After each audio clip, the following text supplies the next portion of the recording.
आता हे गृहस्थ बघा 63 वर्षाचे आहेत आणि ह्यांना बायको नाही, पण ह्यांना नाही का आता शारीरिक आता जरी आता 63 वय म्हणजे काही लय नाही, शारीरिक गरज असणारच. तर आता ह्यांना उपाय पाहिजे, बायको पण नाही, मग करायचं काय आता. बघा अशा विवाह संस्थेमध्ये तुम्ही अजून एकदा तुम्हाला चान्स घ्यायचा असेल तर लग्न करू शकता, एखादा चांगला जोडीदार बघू शकता, चान्स घेऊ शकता, किंवा लिव्ह इन पण हा एक पर्याय, लिव्ह इन मध्ये राहू शकता.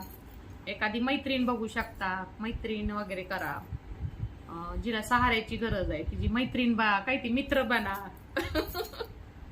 कारण आता 63 आहे तुमचं, अजून नाही का आरामात तुम्हाला 70 पर्यंत पाहिजे जोडीदार.